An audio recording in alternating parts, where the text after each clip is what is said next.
couldn't come along. So thank you and welcome. This morning we're going to be looking at recruit, select and induct. So looking at reducing turnover and getting it right the first time, which would be lovely. I'm standing in for Stacey Joseph, who is on a wonderful Around Australia journey, half her luck, and she'll be joining us again in October. So she might do some of the other sessions, but this one will kick along with myself. Anyone that's doing the full series, we do have Abby George as our Senior Workplace Relations Coordinator doing a couple of the sessions, and certainly available for any specialist services that any of you need throughout the program. How's everyone's week been? Let's just go around the room and just have a quick talk about what your week's been, and in relation to recruiting, selecting and inducting people, what you'd like to get out of this session. So just generally, how's your week been and what you'd like to get out of the session. And we might kick off with you, Shireen, if that's okay. Sure. Well, it's Monday, so catching up. Yep. So weekend was good though. What I just want to fill the gaps, I suppose, in knowledge. So I think that's, I want confirmation or some advice if I'm not doing the right thing. Do you know what I mean? So I suppose it's those are the two things, is filling the gaps and seeing whether we're on track. Excellent. Probably a little bit of validation, I reckon, is what is nice sometimes, just to hear that what you're doing is, you know, what the flavour of the month actually is. So hopefully we'll give you a bit of that. Shireen, which business are you from again? Launceston City Mission. Excellent. And you have how many staff there? 200 approximately. Yeah, okay. So big employer. Excellent, thank you. And please jump in anytime as we go through to contextualise the information to your own business, or pick my brain. And if there's anything I can't answer, we'll make sure we connect you with the right person to get you the answers. Great. And welcome. Thank you. Patty, we might go to you, and we might go, how was your weekend? Because it was pretty silly to ask how your week's been on a Monday morning. How was my weekend? Yes. Fabulous. It was probably the nicest weekend I've had in a long time. But I can talk about last week. I'm in the throes of recruiting 1 or 2 new staff members right now. I've got interviews this afternoon, like an hour after we finish this. So out of this session, I would really, I'll be looking at the selection and induction side of things. And I guess I'm in a very different space at the moment, because we've had a couple of recruitment drives in the last 7 or 8 months, and they've both been quite unsuccessful, for want of a better word. Very few applicants, very few quality candidates. And this time around, it's just gone a bit nutso in terms of the number of people inquiring, the number of applicants I've received.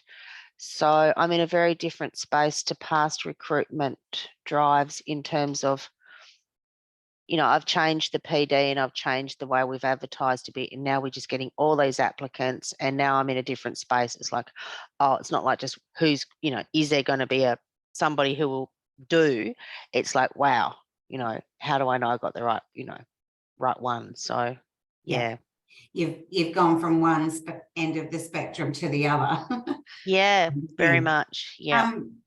Interestingly, those changes made such a big difference, but I wonder if it's made a difference to quality of candidate, and I wonder what's been those key words. So even as you go through the interview process, trying to figure out what's attracted them and what are those people looking for that wasn't there before. And bit of what we'll talk about today is we're very good at looking when things go wrong and unpacking them and what went wrong, but we're not always as good as when things go right, giving it the same amount of energy and really looking at what we did that worked and latching onto that. So in that advertising space, something that you did had a massive impact, and hopefully, and you'll know a bit more towards the end of the recruitment process, whether that actually was helpful or effective. So that's interesting. And hopefully we can give you some tips and tricks, Patty. So thank you. And Laurel, how was your weekend? And what would you like to get out of today, and what stage of recruitment or anything that you'd like to really latch onto? So my weekend was great, thank you. And I'm in hospitality, so we're struggling to find staff at the moment, and we're finding a lot of the time that we've decided on a candidate and then we call them to offer them the position and they've found something else already. So I guess I'm looking for some tips and maybe of ways to speed up the recruitment process so we don't encounter that so much, but also just some general ideas, I guess. Yeah. We're just writing notes here. Excellent. Thank you. Thank you all for sharing where you're at. And I encourage you to come in as often as you need and stop me and ask a question in relation. I think what we'll probably do, just checking the chat here. That's just me being a bit cheeky there. No, go for it. Good on you. Excellent. Please do that. That's an added benefit to these sessions, but I was just checking in case it was for me. Where are we at? So yes, please participate. Your return on investment. It is only a 2-hour session. We'll try and plug through, even if we plug through and get finished early. I know Patty's got lots of preparing to do, so we probably won't have a break unless you request one, which is fine. If you do need to duck off, just quietly do so. I can't see you anyway, and I'll know you're not there if I pose a question and you don't answer. I sent you all a resource earlier that you might find really handy, just a little bit about some of the changes in especially the fixed term contracts and bits and pieces. So that's there in the background for you to have a look at, and I will share this PowerPoint resource as well as the recording with you. Basically what we do here, this is just a general advice type workshop. So what I do not have a legal background, this is not legal advice. I think if you have a specific issue, that I highly encourage you to send it through our HR inbox or to call our helpline. So we certainly do have specialist people here that can help you with complex issues. And today's really a guide to help you refine what you're doing or get a bit of validation and some ideas moving forward. So just a bit of a disclaimer. So what we're going to go through is the groundwork for recruiting, and those of you that were with us last Managing Employees series, we talked about the structure and really identifying the need for an employee, because we do often run by someone's left, let's replace them, or we've got busy and those types of things. So we'll really look at the groundwork there, a little bit about selecting and then the induction and planting the seeds. So pretty much, Patty, where you're at is this selection process. So hopefully there'll be some things that you can take into today's interviews, and then obviously some things to think about once you've got someone started in terms of the induction. So we'll roll into it. I know I talk a lot, but please interrupt just come off mute if you have a question or would like to share what's happening in your business. Sorry. So introductions, recruiting decisions that could have been better and recruiting decisions you would like to replicate. So I think we did have a general discussion about this on the last session as well. And yeah, we've all done some really great things, and we've not done some things so well. Does anyone want to share something about what their experiences are? And maybe it's even you, Patty. You mentioned that you've recruited earlier in the year and it didn't go so well. Do you want to share a little bit more about what didn't work? And I know you've already mentioned you've made some changes, but what were some of the things about that situation? I think for the roles that I'm recruiting for, it's fairly niche, and the way it was worded up previously in the position description, well, it kind of is a bit niche, but the way it was worded up in the position description was very limiting in terms of suitable applicants. And I changed that a little bit to say, you know, you need a tertiary qualification and or relevant experience. And I think that has widened it up quite a bit. And I've got some really great candidates now on paper who have, you know, they don't have a tertiary qualification, but they do have significant experience in the area that I'm looking for. And also included a little bit more about, I included a video in the advertisement that talked about the role a little bit more, because I think people look at the role and go, oh, I don't quite know what that is.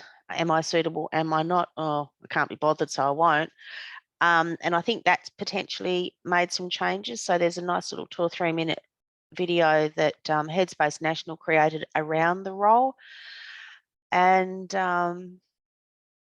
also this time around included the pay rate, which I think has probably attracted quite a few people, because we do get paid quite well in this role. So yeah, just a few things. And I think it's all, you know, is it the climate? You know, are people now just really needing long-term, full-time work? You know, they've got mortgages and things. I don't know, but compared, I mean, in November last year and again in February when I've recruited for this role, I was lucky. I think I got 3 internal applications and 1 external. This time I'm looking at 30. Wow. 30, well, say 9 people who have requested a PD, and 21 who've just applied without requesting a PD. So that's vastly different. Of course, those ones that haven't requested a PD are immediately excluded because that's a big part of the role. But yeah, quite different. Can I ask you a question? And I love what you've done. I love the fact that you've included a little video, and I guess that you're lucky to have had head office help you there, but it's not something that, you know, we all have a fancy phone and, you know, the ability to perhaps do something in that space, even if it was to interview a couple of employees. So I really love that you've done that. Did you have any words in the ad or in the video around the values of the organisation? Yep, they are included in there. I've linked it to, you know, I said, like, we're Headspace Hobart and Headspace National, and I included a little bit in the application, you know, for more information about Headspace and our values, etc. You know, follow this link. So yeah, that was in there as well. Yeah. Excellent. Because I think in terms of coming through the funnel now, with a high number of applicants, really aligning, you've chosen to interview people with knowledge or skill on their resume and evidence that they may have transferable skills into the role. It's really going to be trying to identify what type of morals and ethics and what type of person is going to fit with that type of vision that you have for the employees. Does that make sense? Yeah, absolutely. And this is something I've experienced since being, you know, in a supervisory role within the organisation. We had a person in a role here who outwardly said, yeah, values and stuff, but they had it became apparent, I guess this is my fear. Yeah. I suppose, how do you say it? So appeared to have those values because of the training and the tertiary qualifications that they had. But then as we got through into the, you know, the probation period, it's like the person's kind of like, oh, hang on a sec, I actually don't like people. Do you know what I mean? Yes. That's a big part of it. Yes. People will say what they think you want to hear. People become quite desperate for jobs, and yeah, that's, of course you have a fear because it does happen. And I guess maybe I'm a little bit early in the stage of this presentation, but we'll talk about how you can ask questions and for examples of where they've displayed that particular attitude or trait. So where someone says, you know, I really enjoy working with people, give me an example of, yeah, a project that you may have done or something like that, but we'll get further into that. Thank you so much, Patty, for sharing. But it sounds like so far in that recruitment space, you've done a great job. Would anyone like to share with us another story, Laurel or Shireen, where you might be or where you've had a negative or positive experience that others can pick up on what you've done in that space?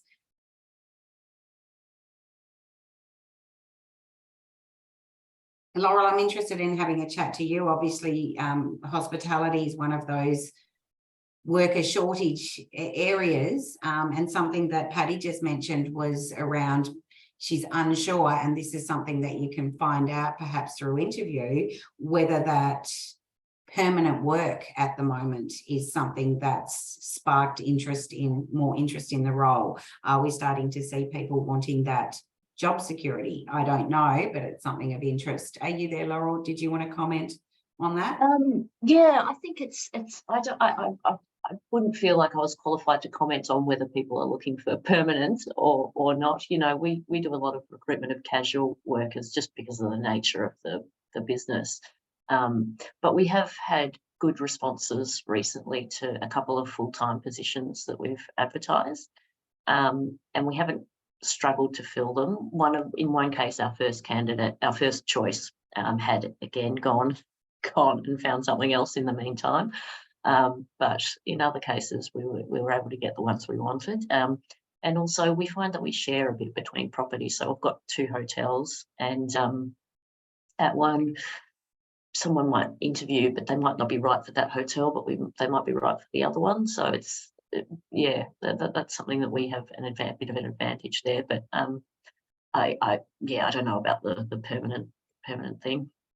No, and I'm not positive, but based on what Patty said and a position that my husband's in tourism, so similar to hospitality, I guess, with the casual, yeah, and the hours and run by how many people we have in the state. And his employer has just recently offered permanent contracts to people as well. It's a bit of a funny arrangement. It's quite flexible, where people can bank their leave and or owe work for the peak period. I hadn't seen it before, but I'm starting to see it a little bit more. So I don't know whether you're onto something, Patty, there, but I've also seen it in tourism.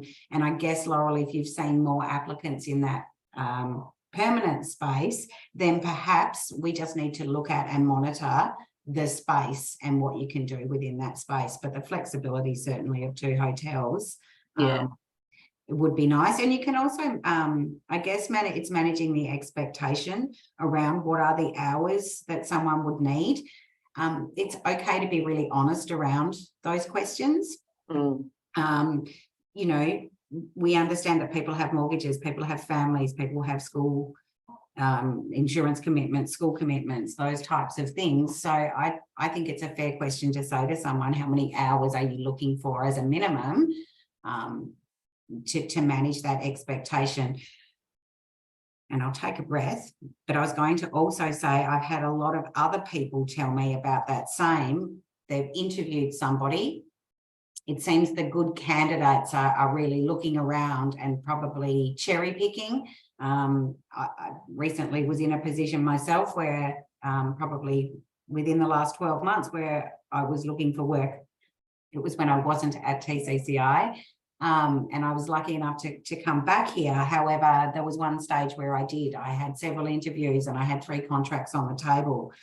And I guess I'm the employee, so I was looking for what's going to fit my lifestyle, what's going to work for my family, and what is an income that I feel is worth my time, my experience, etc. So if we go and look at that on the flip side from an employer perspective, I guess it's the questions that you're asking, and it's making sure that if you have someone that you're interviewing that seems that they might be the right fit, they have the right attitude, skills, knowledge, and they have transferable skills, it's looking at what's going to be something that they will value the most with your organisation. So asking, even having second interviews with those 2 or 3 candidates and posing or developing a set of questions around what's going to work for them and what's possible within the workplace and what do they value.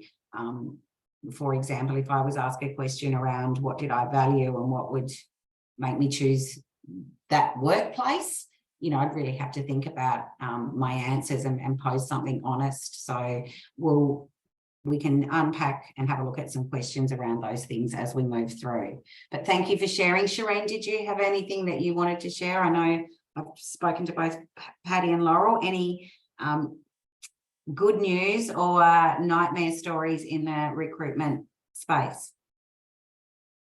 I think we're a bit similar to Patty in that we have struggled to find the level of skilled worker that we have sort of desired. So we've definitely changed our wording as well. I can relate to that.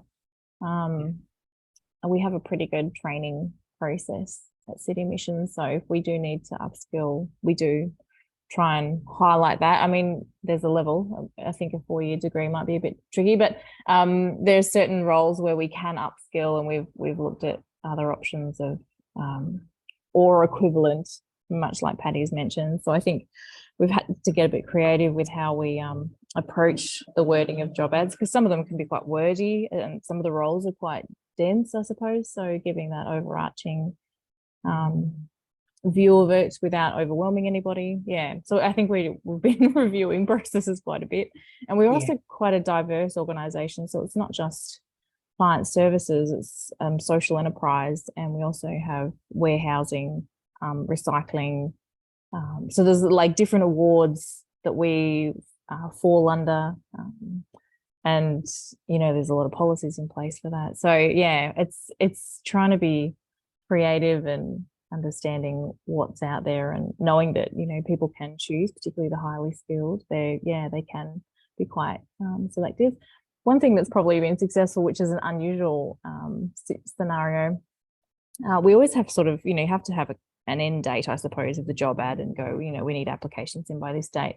But we have been quite flexible with that. Like we'll put an end date, and then often, I don't know how it's happened, but multiple times we've had such a brilliant applicant turn up, you know, a few days later. And so like that's just a phenomenon, I suppose. But we've hired a few times with late applicants. So I don't know, we've sort of been a bit flexible with, yeah.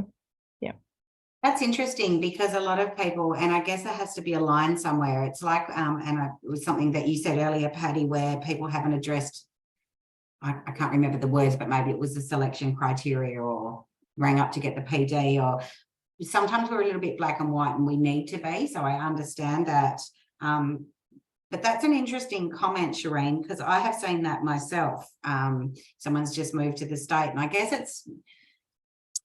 guess how flexible you are depends on why they are so late with their application. You know, I've been away and I just saw the ad, I noticed it closes. If they've rang up and had that conversation, is it going to hurt? What's the rest of the pool like? I guess you guys decide what's flexible, but I've heard the same. So yeah, I think that that's certainly something that people need to consider if you've gone through the whole process. Was there someone, I mean, we've got a job ad out at the moment, and one of our processes is that you apply through Seek. However, we have had some people come in the back door, so to speak, as in they've emailed straight to the organisation, not any kind of friendship backdoor or any conflict of interest. And that was a question that we posed the management team, like, you know, the process was to come through Seek, but I guess at the end of the day, we want the right person, and perhaps the right person does need some training and attention to detail. Who knows? We don't want to close that door. Yeah, for sure. And I think, the scenarios that we've had have definitely given no reason for concern in that sense. Yeah. So.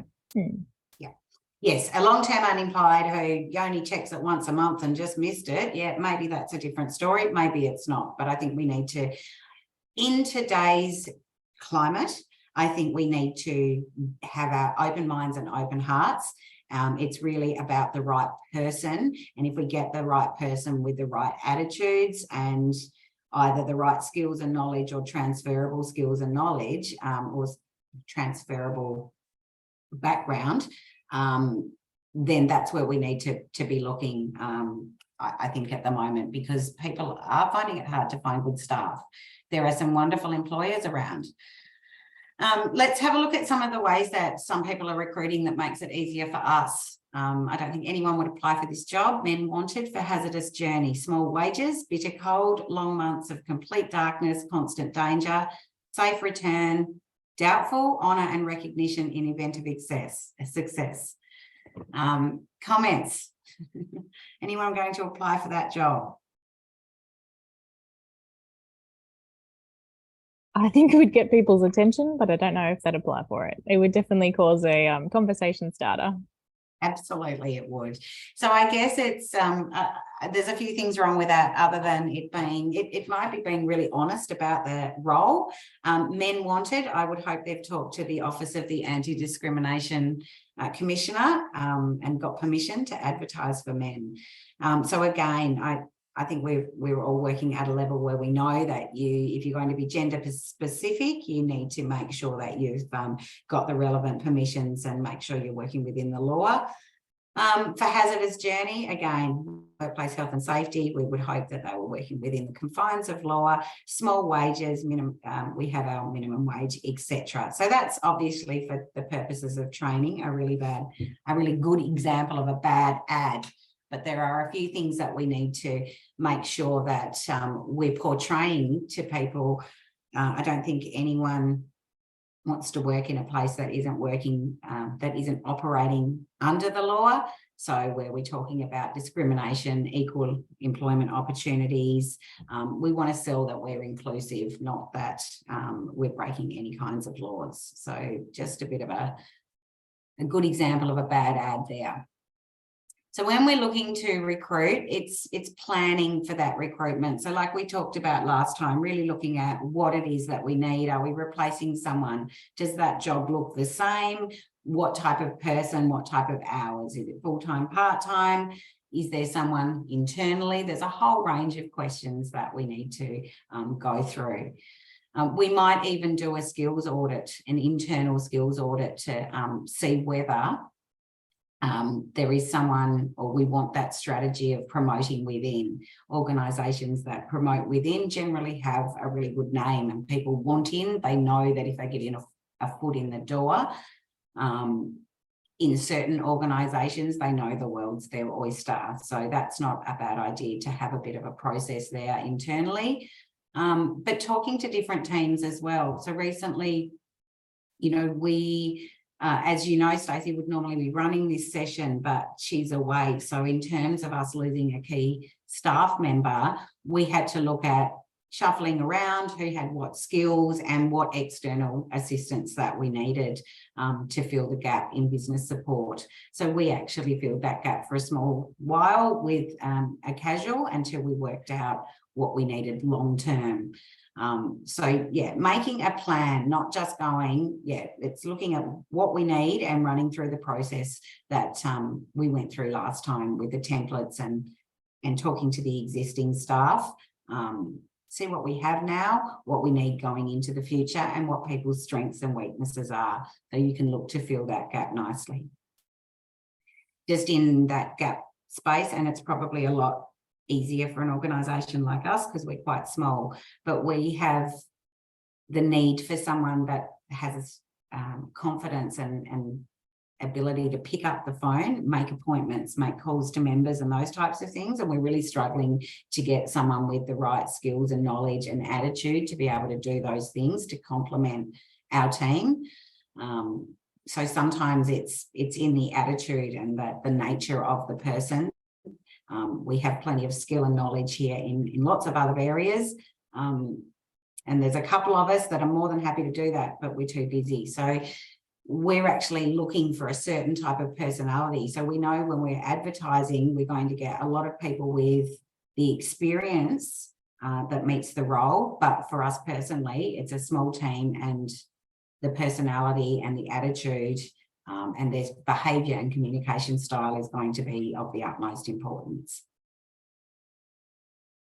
So again, just looking at where you might be getting people from and looking at competency profiling for that role. What are the not negotiables? So those of you in the care space or even at City Mission, more so than perhaps the hospitality space, there are some maybe compliance things. So looking at those not negotiables, you know, is the minimum requirement a certificate 3? Is that desired? What are the desirables and what are the not negotiables? Can someone be working towards a qualification under supervision? Looking at what's possible. When the market is the other way around, at the moment we're calling it an employees market, because we're really not, most businesses aren't seeing a lot of quality candidates, so employees are getting to pick and choose. So when it becomes like that, it's really looking at what we did before, like Patty alerted to, perhaps the job ads and the unicorns that we were looking for, we're actually, you know, wasting our time. We need to be a little bit more open, what's negotiable and what's not negotiable. And again, I think I mentioned it last time, what you're really looking for to fit the role. Human beings like to be challenges, work hand in hand with motivation. If someone has 80% of what you need for that role, generally that's a really nice fit. When someone comes ticking every box very competently, often that can lead to problems where they perhaps might want to take over, or they might get bored quickly because there aren't those small challenges. So and think about that with your internal staff as well, because I know that for a lot of my lifetime, there are jobs both internally and externally that I haven't gone for because I've looked at the ad and gone, I can't do that and that. I might be able to do 80% of it, but it's put me off. So I guess it's refining that and being quite open and flexible with what you can that doesn't cause compliance issues. Does anyone on here, and if no one does, I'll take the silence as a no, have built-in kind of succession and career planning options with their staff from an internal perspective of people getting promoted internally? No. Sometimes that can be a bit of an employer of choice type thing. So I've worked with many businesses on looking at different pathways within. So for example, whatever the entry point might be, you might come in as a technician, you might come in as a trainee, you might come in as a business support person, and actually looking at, in conjunction with your company structure, what are possible pathways. And when I say what are possible pathways, I did this with an automotive business where they had an apprentice pathway that started with a mechanical apprenticeship that went on to a dual apprenticeship in auto electric for someone that might want to, or off to frontline management for someone that wanted to run one of the workshops. Then it went into even a university degree. Like, it had pathways for each role of where you might go. So if no one's currently doing that, often it's a really good saleable point for your business. Why do I want to work for you guys? Look, you can come in at any point and there will be a pathway if that's what you so wish to follow. For example, if you come in as an admin assistant and you want to work towards being the CEO, there might be a 5-year twist and turn pathway through some qualifications or university training or other that gets you through to doing the Australian Company Directors course that leaves you sitting pretty for the skills and knowledge to work as a CEO at some point in your career. Does anyone have any kind of career succession planning, or is it just done on an individual level, you know, performance management? Yes, please, Laurel. Yeah, so we try to. I mean, we don't have a hugely hierarchical structure, so there's not always space, but we do try to get, you know, we've got people who started here as trainees or apprentices. One of them started here as an apprentice chef. He's now our executive chef. We've got someone who started as a trainee who's now a guest services manager. Yep. So we certainly do try to promote from within, and we try to build people's skills so that we have them filling in when someone's on leave, or so they get that practical experience as well. So something we try to do, but it's not always the roles available.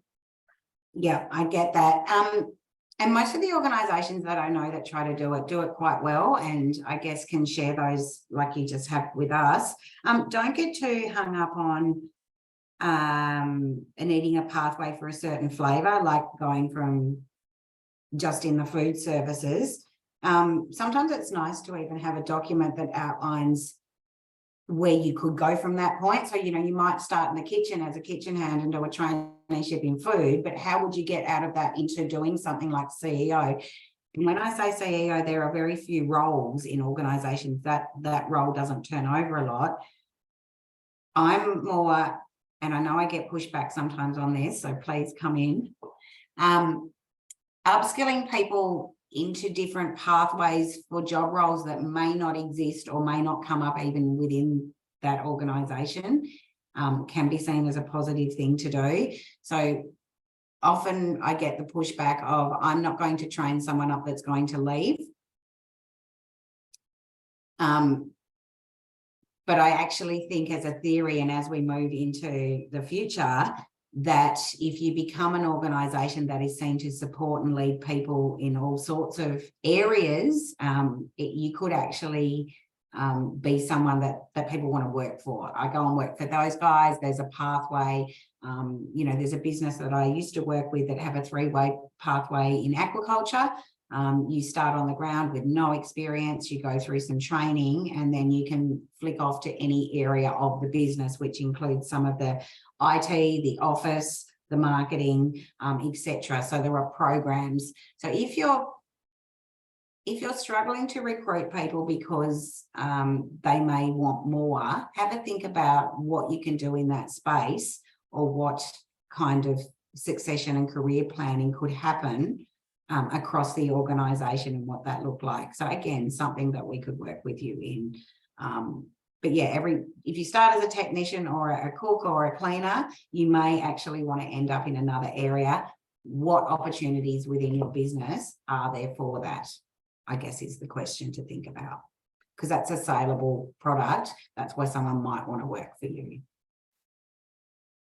So again, looking at the job analysis, which we unpacked greatly last time, and then actually getting a job description to fit that. So looking at what the tasks are, what are the key result areas in that job description, who will they be reporting to, what is the hierarchy? And hierarchy matters to people. So again, if it's not in your job ad who you're reporting to, or that hierarchy, or a link to where you could look at that, in the job description, it should certainly be something that spells that out. Some people are driven by, you know, wanting to be in a high hierarchy, that they're near the top. So having that reporting line clearly explained is important, and deciding whether selection criteria is the way to go. I would imagine probably both Patty and Shireen, organisations that use some type of selection criteria. Traditionally, hospitality, tourism don't always. Is that a company requirement? To Patty or Shireen, do one of you want to come on and let me know what you do in the space of selection criteria?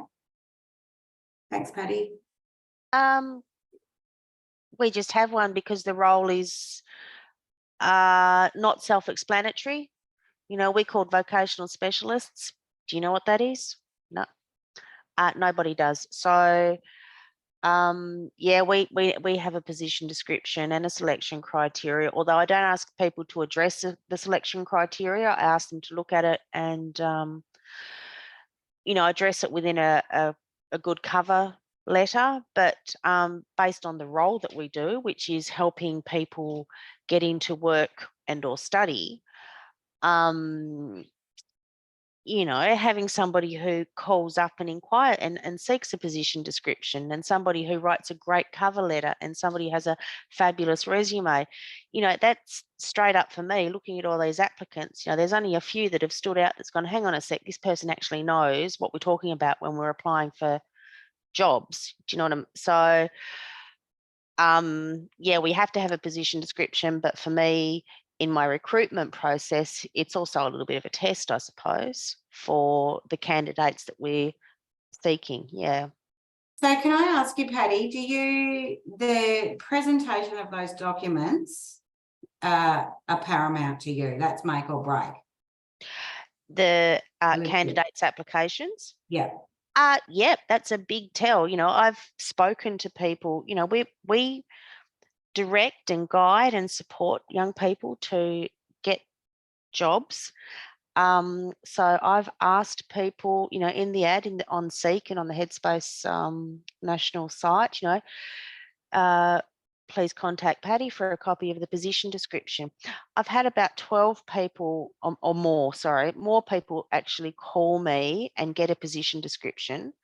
They've spoken to me, they've emailed me, they've seen my signature block, and then they have submitted. I've got 9 applications, and of those only 3 are going ahead because they haven't, you know, they've done job application, they've failed job application 101. They've said to the recruiter, to whom it may concern, despite speaking to me. And, you know, their resumes are just woeful. You know, they just don't tick the right boxes. So, yeah, that plays a big part. I suppose it's a bit of a test. Yeah. Yeah. Thank you for that context, because I was more probably thinking, and I've seen quite a few ads on Facebook and the likes, professional companies that will do it for you. So I guess where I was going with that was I was worried if you are throwing anything that doesn't present that well to the side, sometimes it depends how much you get, because I agree, the little stuff does matter. And if I'd called you Patty, I would hope that I would be, dear Patty, thanks for your time on the telephone, etc. So I get that. But I was more that, you know, if I don't have much skill in those areas and I've gone and paid somebody, I might present not how I am. And I guess that's where a selection criteria or the right questions in interview are going to really uncover that. Yeah, great point. Yeah. So, and I'll be taking that on board in my interviews this Arvo. Absolutely. Absolutely. And interviews, we'll get to it, but again, a great person can be marred with nerve. So I guess, yeah, you need to be able to look underneath those nerves as well. Let someone have, you know, the time to take to calm themselves down. You'll know if they're real examples and ethical, real stories, a person with the right attitude. That's what you're looking for more so than the red faces and I've forgotten what I'm saying. It's hard, but you'll get there. So yes, just be careful. There are a lot of people that will use a professional service. They're trying to get the edge. I'm not saying they're not fantastic people, but it does make it harder when people use a professional service, present quite well on the surface. That's when the questioning techniques or the selection criteria become paramount to see through that stuff. That's where I also don't mind if anyone doesn't use certain roles. Like I almost got a role once a very long time ago at Tas Fire until they got me on the computer and asked me to do a couple of simple things on Microsoft Office Suite that were well beyond me. But I'd talked my way through to that point. So I don't mind a bit of a, here's a scenario, how would you go about, or, you know, we're going to get you on the computer and how would you write a letter to someone or something, depending on the role as to what you might do. But don't be afraid of a scenario based or an actual skills based quiz or getting someone to do a task. That can often spell it out. And again, I would have been hired in a role that I certainly didn't have the office skills to perform had they not done that. Again, I think we're probably all working at a level where we're across this, but basically when we're, just what to say and what not to say, obviously with workplace health and safety, unlawful terms, we need permission if we're going to ask for a male or a female. My little screen is going to move that over. Able to interact with a wide variety of customers, eligible to commit to 2 years retail. Unfortunately, the successful applicant will not be an over entitled millennial something. I'm sure that we all sometimes want to write things like that in our job ads, because we get to the end of our tether, but you could actually find yourself in a lot of hot water if you were to use words that were seen to be under any of the workplace health and safety, equal employment opportunity, or anti-discrimination legislation. So I really don't think that any of you guys should worry too much in that space. But if you're ever concerned as members or affiliates of the TCCI, we're always happy to have a look over a job ad and make sure that you're not stepping on any of the unlawful terms there. So it begins with methods of recruitment. What are we all using to recruit? Obviously, Seek seems to be one that most organisations use, and it's widely looked at. What is everyone using? So Shireen, what are you guys advertising on or through? Or So we Seek as a major platform. We also notify internally that we're advertising for roles because we are such a large organisation. We also have a large, at the moment, there's 600 volunteers on our books. So I suppose when you think about the number of people that you can communicate with, it's quite a few internally with our staff. And the other thing I think we're looking at, particularly for certain roles that we're not necessarily getting the skill set for, we might advertise through connections or stakeholder networks. So we've seen it with other people. Other people are doing it as well at the moment. But we've got and being a charity, it's it's a bit different, I suppose, as well. I mean, we want to be competitive with wages, but we also know that we are a charity. So I think there's a little bit of a different slant too when you come to City Mission to work, because you probably can earn bigger dollars elsewhere if I'm honest. Not in every role, but certainly we're certainly competitive and we follow awards and things. But I think there are certain roles where we feel like we might want to do a different way of recruiting. For sure, and I understand that, and most not-for-profits are very careful in that space. We're the same. You don't come to work at TCCI to get rich. If you want to do that, go chase money. So it's attracting, and that's where those values, and if you can measure or monitor and attract or have questions around values, that's what's really going to help get the right people. And I guess I've worked here and moved away and realised, no, it's not money, it's values for me. And so I learnt the hard way. But I guess the message in there is, if you know someone's motivated by power and status and money, are they the right employee even though they tick the right boxes? So how can you measure that? And just not trying to sell anyone anything, but we use recruitment tools here. We use assessments, behaviour and communication assessments, motivator assessments, and emotional intelligence. So sometimes when you shortlist, an assessment like that will actually give you, especially the motivators part of those assessments will tell you. So some people are like, I've done one of the assessments, I'm motivated by learning and usefulness, but there's others. The other ones on mine are situational, but in a care-based sector or especially City Mission, there's one of them that's power and status, and you're either motivated on a level that you need that recognition of money, or on the opposite scale, and that's what you'd be looking for, someone that wants to work for the greater good rather than for the good of themselves, so to speak.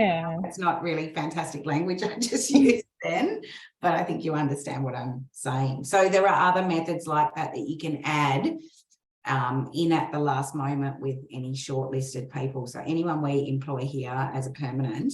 Something to think about for you all, and perhaps I can send links to info so you can see what I'm talking about a bit better and have a look for yourselves at what these assessments the sample assessments give you, because you can make a decision based on that. We're not the only company that does this. I will share some samples with you guys. If you think they're helpful, you can pick my brain and you can Google and have a look at who else does that type of thing if you think it's helpful. Facebook seems to be quite popular, maybe not for a big organisation like a city mission, but I have seen a few organisations, perhaps the smaller businesses, but certainly depending on who you're wanting to recruit, your audience might well be sitting on Facebook. And interestingly enough, it's middle-aged people that are more on Facebook than a lot of people think it's only the young ones. I'm a massive get home and flick through Facebook, and so is my husband, whereas you'll find the kids on Snapchat and Instagram. So again, depending on who you're recruiting. Anyone else want to share anything that they're doing that's either working or not working, in the essence of making sure we're picking each other's brains and sharing this information?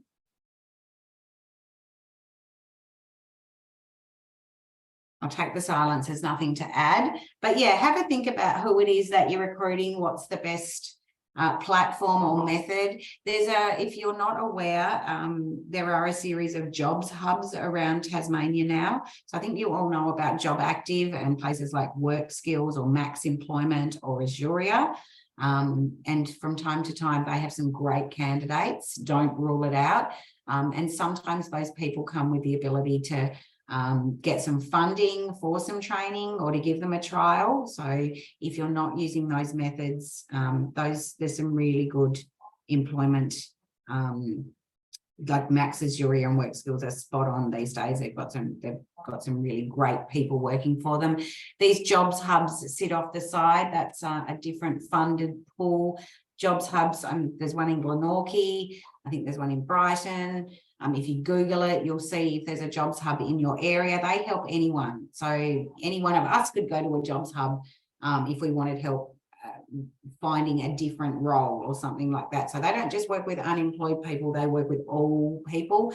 They help with resumes and bits and pieces. They help people get ready for work. So as an employer, it's really important that you're aware of organisations out there that are supporting people to get into jobs. So you're, those, especially I know the Glenorchy Jobs Hub are great. They'd meet with an employer. They'd very, be really interested in learning what type of person, what type of skills.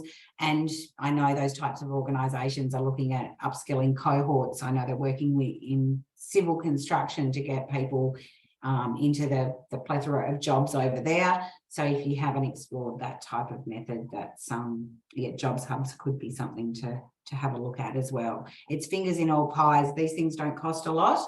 In fact, the Jobs Hub and the local employment Jobs Australia employment organisations won't cost you money and could actually help you or provide you with people with skills. The other thing is, and it came to light for me quite recently, was talking to a guy that's working with Autism Australia. Depending on the types of roles that you have, a lot of the disability employment services providers have some great people. This was an eye-opener for me. I don't understand a lot about autism itself, but talking to this guy, I now want someone working on my next project with autism. He sold it to me as superpowers. Sometimes people on the spectrum can have some really, really fantastic skills and knowledge around certain components of tasks. Maybe don't always think about that traditional recruitment method, and the position needs to be the position that it used to be. Is the need in your organisation for something specialised? Does that have to be able-bodied, or could we open that up to working with some of the organisations that provide employment for people in that disability sector? And how might that fit? And just because we don't know if it will or it won't, I highly encourage you to have a chat to any of the disability employment providers or the industry associations to understand the strengths that people can bring to your organisation that you might not have looked at before. He had some fantastic, the guy I was talking to, some fantastic stories about a person's ability to concentrate and work in his kitchen business. And his disability almost made him the superstar of putting together these joinery packages. So something that I would never have thought of. And if you're sitting there thinking, you know, I don't know a lot about employing someone that isn't necessarily as able-bodied as someone else, maybe have a talk to them. It's a real eye-opener there. So if you're not using those types of organisations, make some meetings, find out. So again, choosing the right method, deciding who it is that you know, I talked about an avatar last time. You know, what type of person? Is it an older person? Is it a younger person? Is it a fit person? Does it matter? Does it not matter? Do we need a medical? How, you know, if we haven't had to think about creating a bit of a vision on who we want, we won't know where to advertise, and we'll just be shooting off arrows in all types of directions, which could end up quite costly, especially if we're not attracting the right people. So decide the recruitment method based on perhaps what's worked before, as well as a method that's going to attract people in the cohort you're looking to attract. It kind of needs to be realistic. So, you know, applications and advertisements, if you're putting an ad up in a supermarket for a lawyer, maybe the lawyer doesn't get to the supermarket in work hours, kind of thing. It's got to really meet and be realistic. So depending on who we want, it's really going to affect the method. And do we want to persuade fewer to apply? Like, you know, when you were saying before, Patty, some of the advertisements were very particular. Sometimes we need it that way. Sometimes we might have a role that's so specialized or have some compliance aspects that we actually need to persuade fewer people because of those higher level. Now, very rarely would we probably do that, but we need to have a look at what we're trying to do, who we're trying to attract, and what are our not negotiables in that space. I think we've covered that in earlier slides. So vetting, again, making sure that, you know, we do have a fair process. I've talked to people that look at all the finicky little things, and if they didn't get anything right, they go in the no pile. And I've talked to people that, like yourself, Shireen, that will take the last minute ones. I worked for an organisation once. We were after a trainer assessor, quite a specialised role. We got one applicant. It just so happened that that person was brilliant and we were lucky. So I just don't think there is a black and white rule here. I think you need, if you're getting hundreds and hundreds of applications, of course, time is going to be a problem. And you probably don't have the time to sit down and look at 200 individually. So you do need to decide what is and isn't okay. And perhaps, do any of you have a recruitment policy or procedure? Yeah, we do. Yeah. Yeah. Interesting that you do, Shireen, because does it have anything in your policy and procedure about taking applicants that might have missed deadlines? That's actually a very good question. I don't think we've mentioned it because we are quite flexible. I think that's flexibility is actually one of our values as an organisation. So yeah. Perfect. So I don't think we specify one way or the other. And that's okay, because they're more there to make sure the process is fair generally. So being less prescriptive is a little bit like the job when you're doing position descriptions or job descriptions. You need key result areas, but the more prescriptive, that's when you get thrown, that's not on my position description, I don't have to do that. So sometimes less is more. But if you don't in your organisation have a recruitment policy and procedure, you might have to think about what that looks like, because that can give guidance and leave a legacy if and help others upskill. Something to review, and like Shireen has alluded to, is it flexible enough to allow you to go outside of the square? And if it's not, you need to perhaps review it and decide what your flexibility looks like. But that can be a really great little guide to help you next time, not only to help you next time, but to unpack what worked and what didn't work, and perhaps review that policy or procedure and continuously improve it. So if I was to use you as an example there, Patty, if you had a recruitment policy or policy and procedure, the fantastic changes in attracting more clients, yeah, you would probably adapt the policy and procedure to reflect what you've done that works, really unpack what did work and how you can embed that into the practice moving forward. Does that sound making sense there? Do you have a policy or procedure? You're just making me think about that. No. So Yeah. I don't know.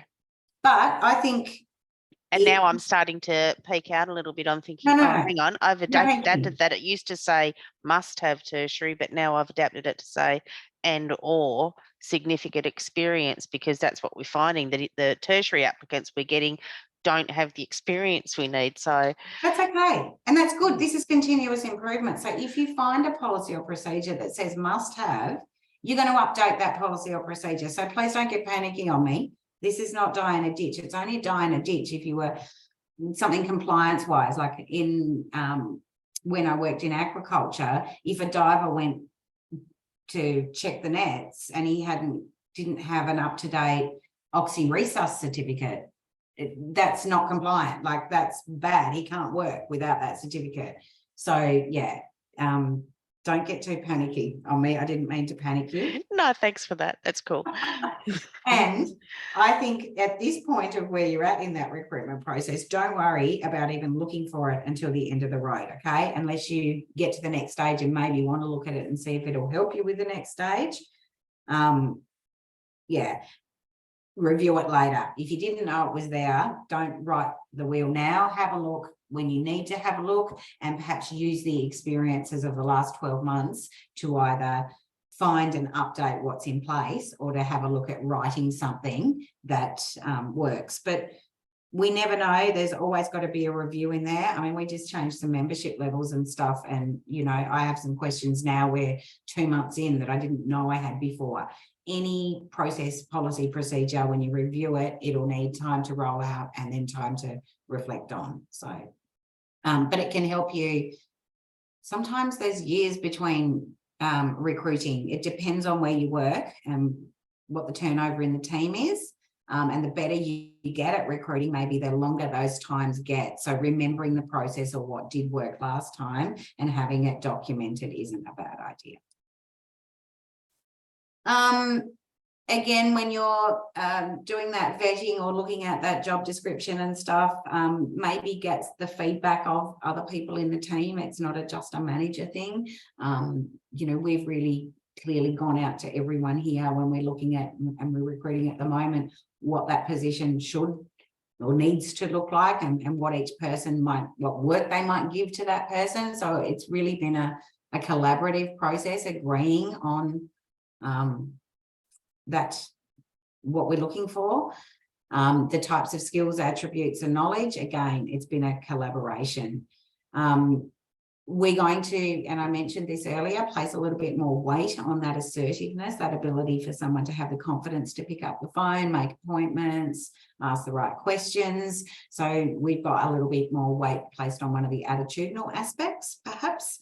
And we need someone with attention to detail. So, you know, it's important we know that well prior to meeting someone, because sometimes you get carried away with a personality that you really gel with or click with. Just be careful of your unconscious biases. So having a bit of that might help you, Patty, even today. You know, you're clear on what you're sort of looking for, but what are the weights placed so you don't get that personality thing where you really like one person, but perhaps they don't meet something, or maybe you really like that person, and if you're working closely, you'll rob Peter to pay Paul. You'd rather teach them that and have that personality, but just be clear. And your interview questions. A lot of people's interview questions give too much. The best interviews are when you get to know the candidate a lot. At this point, is anyone happy to come on and tell me what types of questions they're normally asking at interview? Sure, I'm happy to. Cool. We ask a lot of situational type ones. So we get them to give an example of how they would manage their time, or a time they've had a difficult customer or something like that. These are for sort of frontline roles rather than other sort of ones. But yeah, so we try to get them talking about their specific experience, like real world examples, that sort of thing. Cool. I like that. You can't make those things up. You can't read out what you read in the textbook last night type thing. But I do find so, and I even struggle. Tell me about a difficult customer. I struggle with that, even though I deal with difficult people all the time. Anyone else? Patty, what are you sort of thinking? What have you got on some of your interview questions so far? If you're happy to share, it's not judgment. Will be nice. No, that's all good. Kinds of questions such as, you know, their understanding of current vocational employment sectors in Tasmania. So, you know, this is specific to our industry and also our location. Yeah. How they manage, you know, their self-care and their well-being, because our environment is very challenging. Our roles, we are potentially working with very complex cases. So yeah, how they manage their self-care to be resilient and not take too much on and not get overwhelmed. We work to a very specific framework, and that's been mentioned in multiple times within the position description. We differ from what other, you know, we're not a disability employment services provider with on an NDS, we're not Workforce Australia. We're quite different. We help people get jobs, but we're quite different. And we've named that up in our position description, that we work to a specific framework. So we ask if they understand that framework at all. Just, you know, have you done any research, or have you just come into this just blindly? You know, just those sorts of things, just to try and get an indication of, I don't know, a few various aspects of them, their ability to research, their self-care, their communication styles, you know, just sort of all over the show, if you like, but I don't know how effective that is. No, I like it, but less is probably more. And I'm a true believer of the more you can find out about the person. And I like what you said, Laurel, the situational, the specific examples, because and maybe revisit your questions. And I know you don't have a lot of time between finishing this and going into those interviews, but as you were telling me those questions, like the self-care one, I can tell you to a T what I should do. So I could say, Patty, I often go for a walk after work and clear my mind. And when I get a bit anxious, I realise it and I take some deep breaths, and I might go book myself into yoga. I always make sure I eat really well and I sleep well. And most of the time I do that. But it wasn't until I had a big spit at my daughter a few weeks ago that I realised I need to do a lot more than that. I guess you might even, and this is a consideration, I'm not telling you to change what you're doing, but maybe consider any question that you could write and answer yourself to meet, but you don't actually need to have to do it to be able to tell someone. That's where those gap things can happen. So I can tell you how I look after myself, but it's not actually how I look after myself. So it might be you flick those questions on their head and turn your brain backwards. So it might be, tell me a time when you've worked under a lot of pressure and it's all been, you know, it's got too much for you, and how did that play out? What happens for you at high times of stress? How would you know? That type of thing.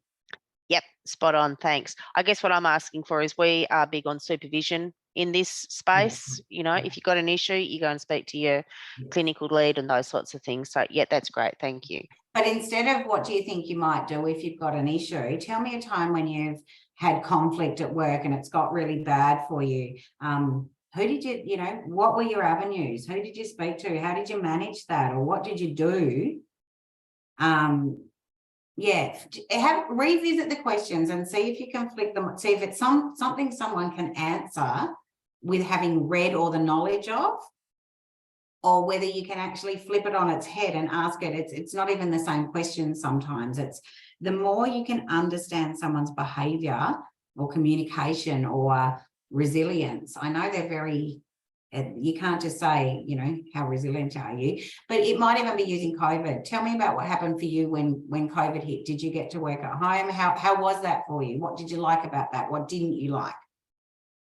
So asking people what they did or didn't like about something will give you a lot more information about them as a person, which will tell you whether they'll be able to handle that environment more so than asking a black and white or giving the, yeah. Anyway, read just for everybody, when you write a set of assessment, sorry, that's me trying to assess that language. When you write a set of questions, maybe work with someone that didn't write them to see how easy they would be to answer from an average Joe Blow perspective, or whether you can reword them to actually give either a scenario or underpin it with, you know, using your example saying it's a stressful situation, but rather than exactly what it is and how someone handled it before or would handle it or would support another person through that. Yeah, so if you can flick your questions on their heads at all in interview, and don't be afraid to, depending on the role, to chuck a, you know, get them to write a letter or get them to make a phone call, or, you know, do some type of activity that shows you they have that skill or knowledge, or give them some scenario based stuff might even work. So I've done that. Yeah, one of my interviews when I left here between coming back, it was an hour interview when it was like an exam. I was given a very specific example about this person is working with their team, but their team doesn't like them, and this person yeah, it was a whole story. And then I had to go, what would I do from a training perspective, kind of thing. So just have a think about those types when you're shortlisting. So it's okay to do a series and then shortlist down. You might interview. I'd never interview maybe more than 10, unless you really have to, and then cutting it down, if you've got, even cutting it down to 4, and doing another interview, and then even having a third and final interview and doing the psychometric testing or something like that with someone. The more you invest up front, the more likely you've got a long-term employee and you won't be recruiting again for a while. So you'll clearly probably know your yes and no's, but you'll have a maybe pile. So yeah, take the time in shortlisting. I know a lot of people want to get this stuff done quickly, but you're better to take a little bit of time and get it right, which I'm sure that you've learned the hard way before. Again, selecting the interview time and place. A lot of people some people may be moving workplaces, so being flexible enough to allow for teams, lunch times, after work, those types of things.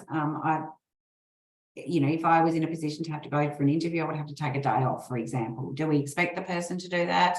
I don't know, but have a think about how you can be really flexible. Maybe the best person for the job has some sporting and work commitments. So again, just working out and being able to negotiate something that works for both parties. You know, depending on the type of job, how formal is the interview? Is there a panel? Is it just you and another staff member?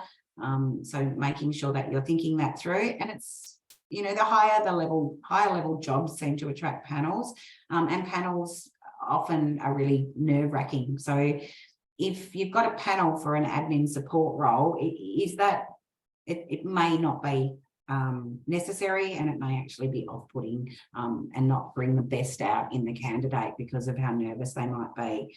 So it's really important that we can make people feel comfortable, and perhaps the higher level roles have the panel because people need to work out and be able to manage their emotions better in higher level roles. So maybe that suits better. But how can we make people comfortable?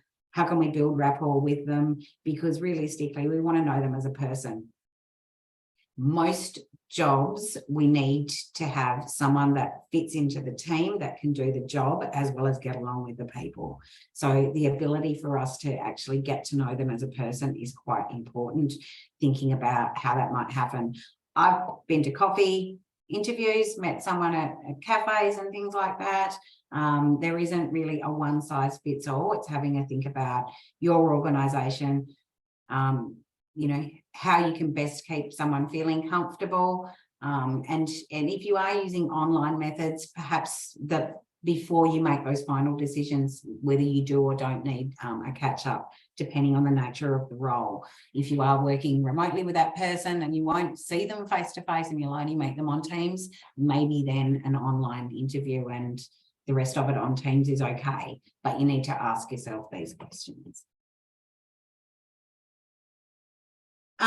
Range of interview questions as well. So, you know, do you have the right to work in Australia is a yes or no question, and quite an important one.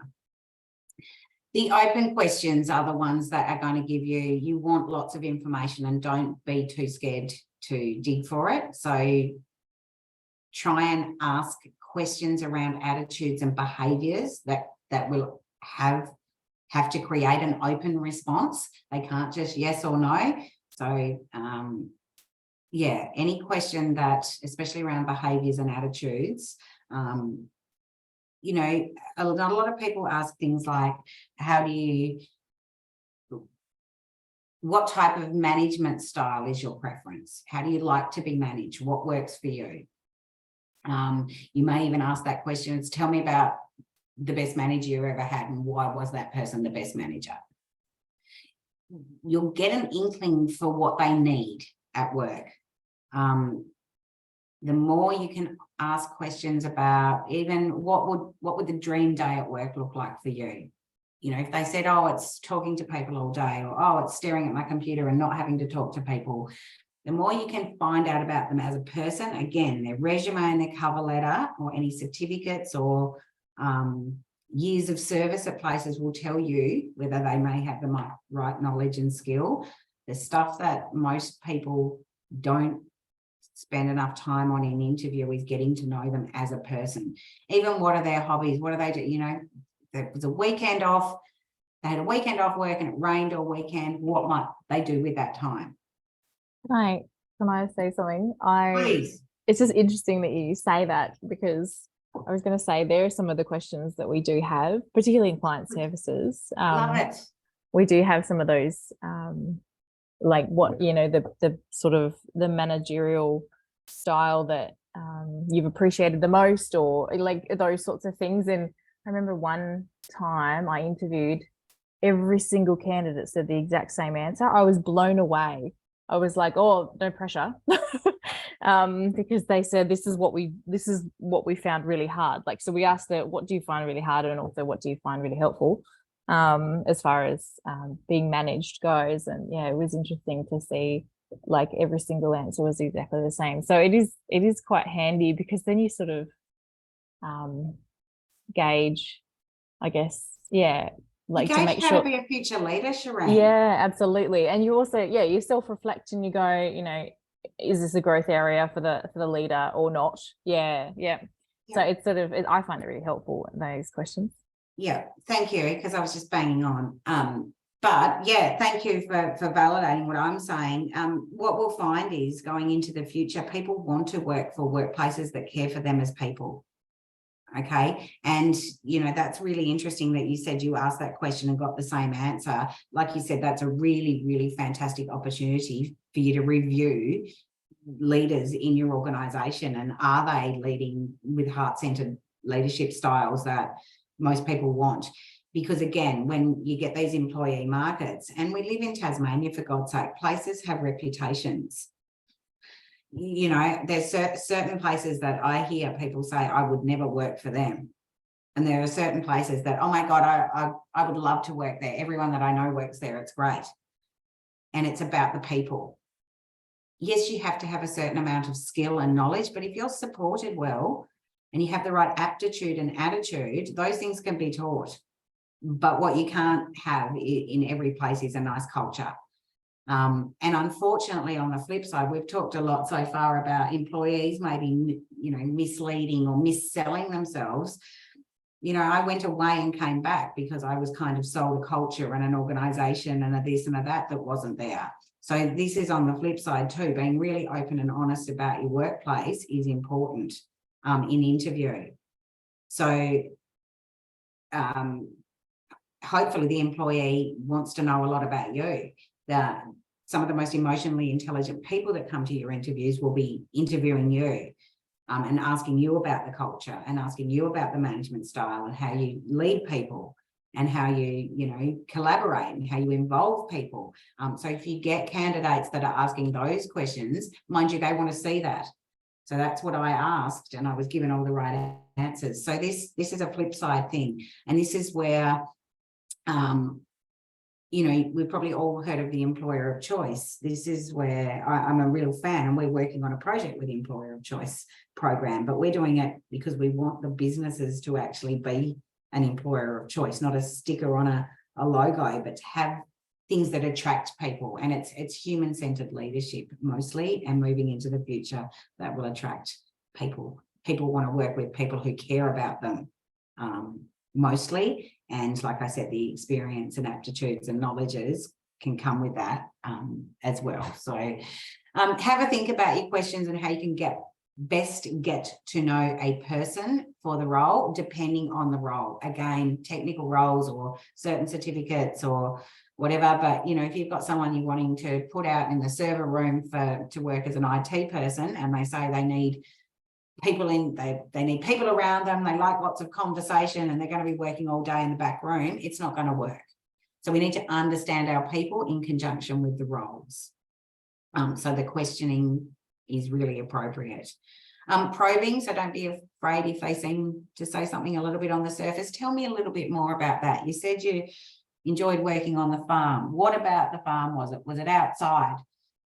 Ask questions that lead you to be able to either tick it's going to work here or tick it's not going to work here. If someone likes working outside and that was their favorite thing about the farm job, and we never work outside, it ain't going to work.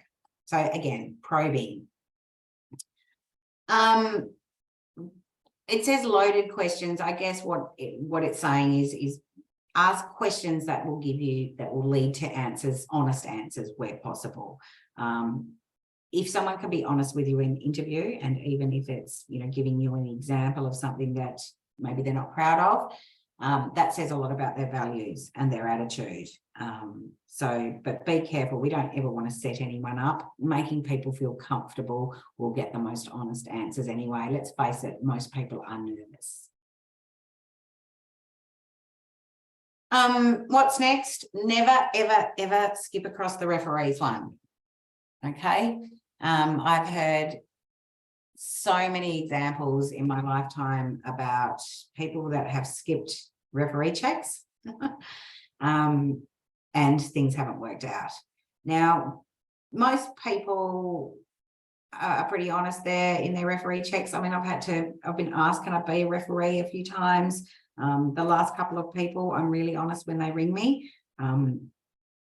I say there's a couple of people I've worked with that just aren't aware of some of the things that they do that are detrimental to their workplace. And I'll be quite honest. I say what they're good at, and I'll say areas for improvement. So always ask for referees, and always say, ask questions around, would you re-employ this person, and for what reason? What were their strengths? What areas for improvement? So unless it's their best mate, you often do a referee check. I even think it's not a bad idea. Some people like or don't like, but you could do a quick Google search. You could even do a quick Facebook, just to see if this person said on weekends they love a good book and to watch a movie, and maybe they've got Facebook pictures of them being drunk every weekend for the last 12 months in a row. Are they lying? Why didn't they say, I like to have a drink with my mates and listen to music? Recommendations. Yes, Can I please. interrupt for a second? Just with the referee checks. Yeah. I've been a referee for some people before, and I suppose I'm always a bit conscious of wording, because I know you said be really honest, and I have been honest, but I do know that you also maybe this is a rumor and not necessarily true. But I heard somebody got in trouble for a referee check because they sort of were dishonest. I think they were more positive than they meant, and this, you know, this is years and years and years and years ago, and this may not be true. It could be rumor mill, but it made me think, oh, do I need to like screen my own referee for like? Do you have any? I just be really honest, but Yeah, I don't want to chuck anyone under the bus. So I try and I try and be above the line, meaning I try not to blame, deny, or make excuses for the person. Mm-hmm. So the couple of people that it's been really difficult for, there's one young girl, she was a school-based apprentice that I had. She was in the job was data entry, and she's really bubbly. And we flagged it up front with her that we felt that she had a lot of personality and we wanted to talk on the phone. And I've learned a lot as well. I've made lots of wrong or not as good recruitment decisions as what I could have, because that was a red flag. But anyway, this girl didn't work out, and I've had 2 people ring me for referee checks on her, and I've been really honest. One of them only was an online thing, which I would really want to write in there. I think you should ring me, because I didn't want to write it and get it taken the wrong way. But I did say this person did not work out. Their personality, communication and behaviour style did not suit that of a data entry role in which she was working in. Yeah, So sure. Yeah. I wasn't rude, and I wasn't, but I would have loved for them to ring me so I could have said, because one day I came back from something and she's under the desk. Well, I was like, oh, where is she? She's under the desk. She was only 16. And I'm like, oh, anyone say whatever her name was? I wasn't really said it then. Being Tassie, I can't do that. And then next minute she jumps out going, rah, like she was there to scare me. I was way too busy to be scared by someone hiding under the desk. And that would be the kind of thing, if they rang me, I would have said, look, she wasn't a fit for the role. She got bored, you know, because of her maturity and being a school-aged. I don't think she's quite ready for that professional environment. This was in a learning and development team, in a share office, a quiet space where everyone's head down, bum up. And this was a really bubbly, talkative, you know, want to have fun girl. Yeah, good. So we did have to terminate under probation. But yeah. So you don't see any I mean, you know, as long as we're professional and we're, you know, not just throwing somebody under the bus. Yeah. I think you don't see any concerns with you know, I had somebody who was so driven and fit our culture really well, and actually gave them a raving review, but did say, you know, their technical skills on the computer needed some work. No, I think you should. Can you sleep at night saying that? Do you see a problem with that? No, well, no. I just want to see if there are any like red flags that we should be like, well, actually be careful, you know, like legally. I just wondered if there was anything. Okay. Yeah. No. And legally, I guess if there was no evidence, so you always, I think you just keep your moral compass on. If there's no evidence. And the other thing that I say, like, who was it? Oh, there was another girl that I worked with, and she just doesn't have a very high emotional intelligence. She's not very self-aware. And I've said that to her. I said, I'm going to say her name there. I'm really happy to be a referee for you, but I'm going to be really honest. And she goes, what do you mean? And I said, well, like, for example, and I gave her an example. I said, you weren't aware of that. So that would be something that I could use as an example. So you decide whether you want to use me, because there was a million other things that were fantastic. This person would yell out, do you need anything? Where are you at? Can I help you? Like so when I do give a referee check for her, I say that like from an EA perspective, brilliant. Like, who asks you what can they do? You know, she was constantly saying, what can I take from you? You look really busy. What can I support you with? I've done all my work. So everyone has positives and negatives. And I think as long as you put them in a light that can't be seen as, it's an opinion if you can't back it with evidence. So as long as it's not an opinion that can't be backed with evidence. Patty, what do you want to add to that? I'm just thinking about from an employer perspective and doing a reference check, and you've got this great candidate and the employer says, yeah, blah, blah, they were really good. These are the things. However, and then they throw up a big red flag. I guess that's just quite a subjective decision that you have to make, isn't it? Because I've seen it before where I think someone was employed and the advice from the referee was great operator, but always on their phone, always on their phone. And then this was observed later on. It's like, oh, I wish that person would get off their phone. But hey, guess what? We were warned about that. So yeah, so it is, you make the decision. So you could go, this is a great person. We know they've had a problem with the phone in other environments. So we're going to hot stove approach that when they come on, meaning we're going to nip that in the bud. We're going to make it really clear what the expectation is. And from day one, we're going to be onto them. And they're on probation. And if they can't do the phone thing in the first whatever, then if this was a leadership training course, I would teach you how to radically counter a few things to get action, like to say it in a way that gets change in behaviour. So we use our leadership and our leaders to manage those type of performance things, but it doesn't necessarily mean they're the wrong person. But if we ignore it, they're obviously coming to us with a habit. So what we decide is, do we want this person? Can we work with them to achieve that, knowing where they're coming from? So do you think it's appropriate to say this was identified with a referee check? Can we talk about this? What did that look like? Yep. Mm. And I think it's as long as you don't do it because you might actually get a different story. So it's seek first to understand.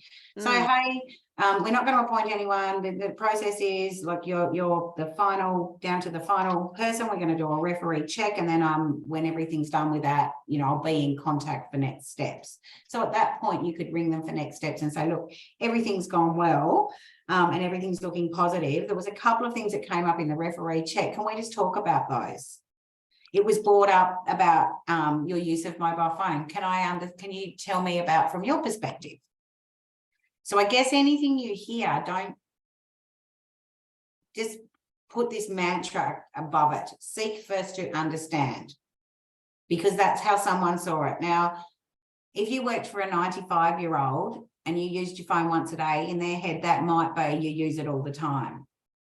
So I guess what I'm saying is, different people have halo and horns on for different things or for different people. So be very seek first to understand, and maybe open that door, and then you should get something that, you might get someone say, yep, in my old job, I hated it so much. I was on the phone all the time. I would have done anything to, just gather the information. But no, it's not illegal to unpack some of that stuff. It's just how you do it. So seek first to understand. Thanks. Perfect. All right. What else have we got? I think we're nearly at the end here. The paperwork. So I imagine if you're not HR, you'll need HR involved here for letters of offer, conditions, contracts, or your enterprise bargaining. I'm just going to stop sharing this one. I just want to show you guys something else I found. I'll just bring it across. Can you see that business create an employment contract? Can you see the screen? I can see. Sorry. Yes. Laurel, yep. Oh, thank you, someone. Yep. On this website, which is business.gov/people employee something, there's a really good template. I gather you've all probably got HR and a template you've got from us or from your own legal team or whatever. But I just want to say that this has created contract on here, and it's all legally compliant. So if you have if you're working within a business that wants to review their contract or have a look at what's on this website, our obviously TCCI can do those for people, and we have senior consultant, but this is all free and it's legally compliant. If you put the right information, it's actually a really great little contract. So business.gov for anyone that might find that useful.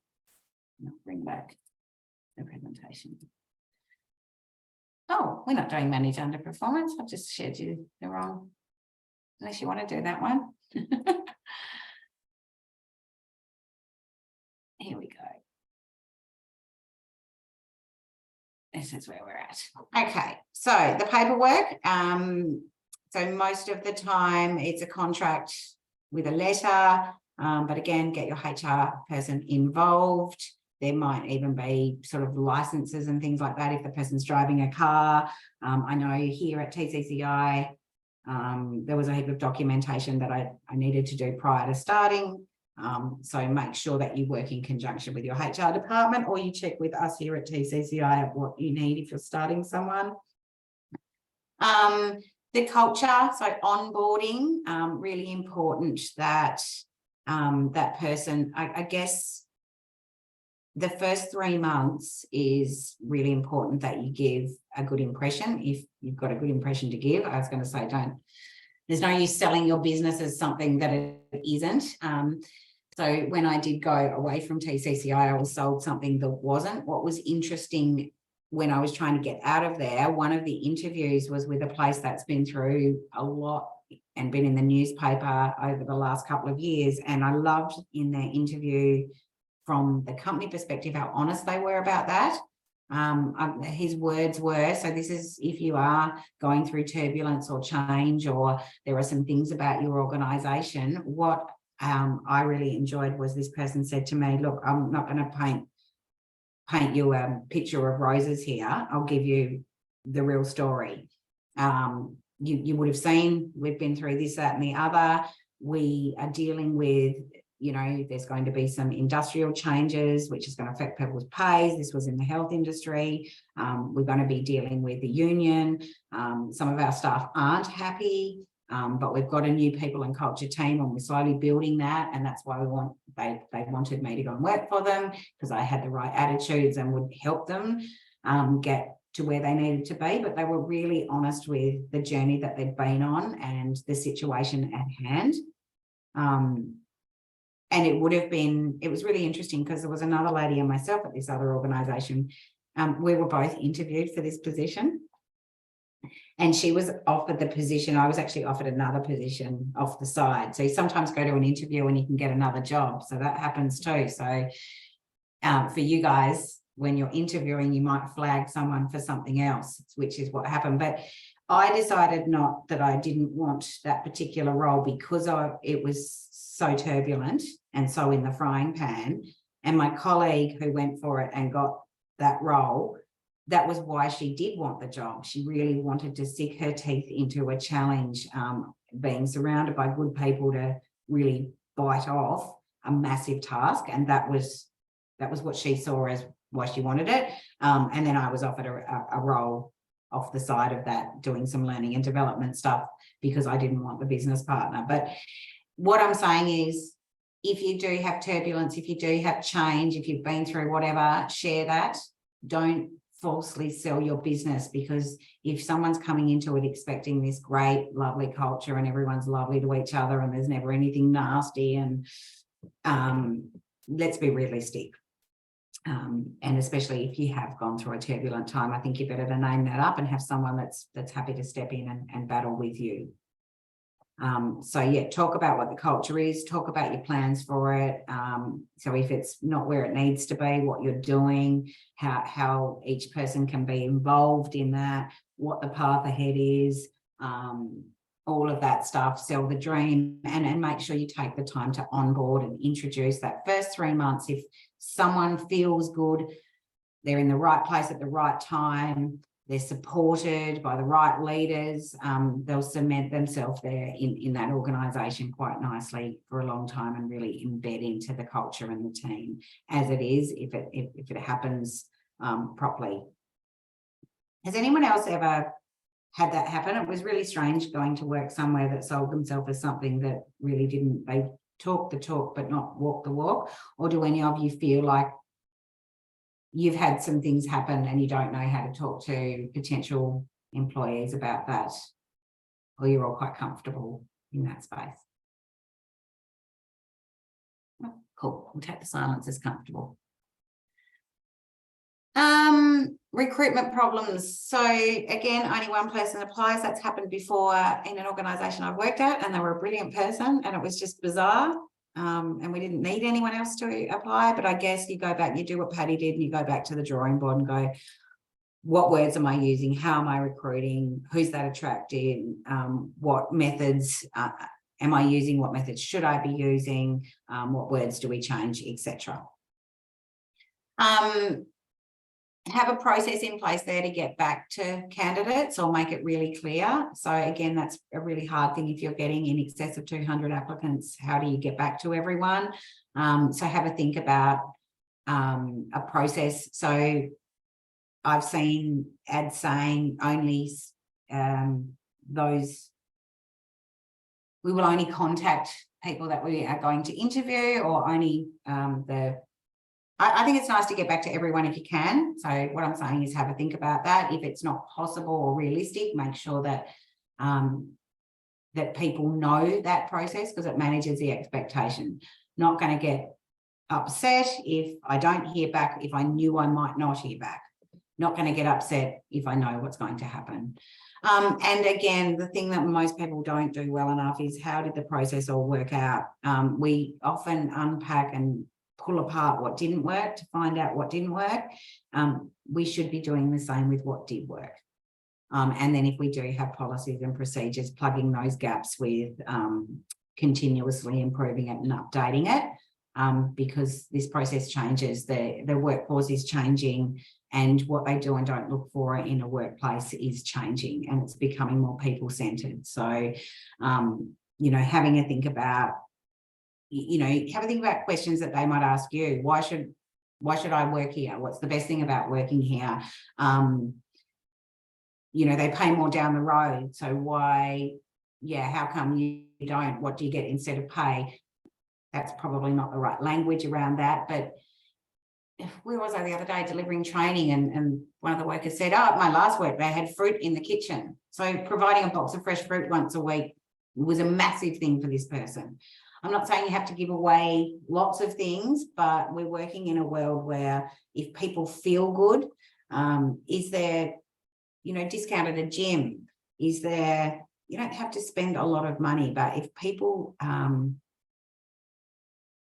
feel seen, heard, and valued, there are some little things you can do in that space that's when money actually doesn't count. And for those, if you actually have people that you want to employ, or you had a really great interview with, and you're at fear of them taking another job in the meantime, like what happened with your example, Laurel, because that's happening a lot, perhaps have a think about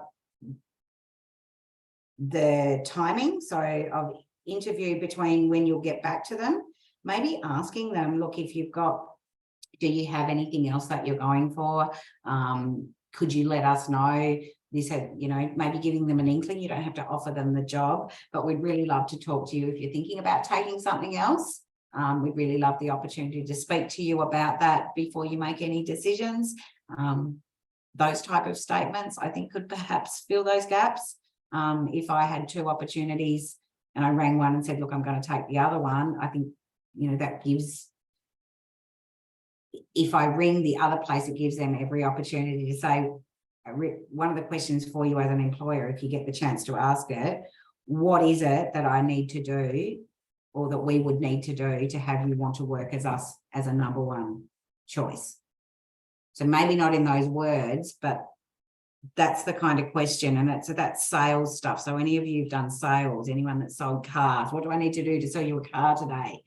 It's kind of the oxymoron of that, but it might be that if you get the opportunity to ask that question when someone is making a decision on you and someone else, or you're getting the opportunity for them to come back to you before they decide, what is it that you would want to see from being employed by our company that would make this a black and white decision for you to come on board? Because you'll start understanding what people or what individuals see as value and motivation that will help perhaps attract that person in another instance. But it's happening a lot. I do hear it a bit around the traps. So yes, where possible, get back to people or let them know and evaluate where things were at. And that's pretty much it, I think. So we've got some further advice there, but any questions from anybody?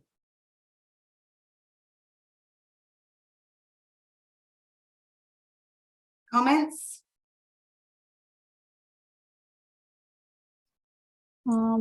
No, I thought that was really helpful, and it certainly gave me a few things to go back and look over. Oh, So, good. yeah, And I reckon just some think about job validation ads. there too. Yeah, absolutely. I'm really grateful we have a fairly good framework already in place. So it's just finding out a few things and looking at more creative ways to do the job ad from like Patty's example. I was like, we could include some videos, much like, you know, just like, or I mean, if they Interview a staff member.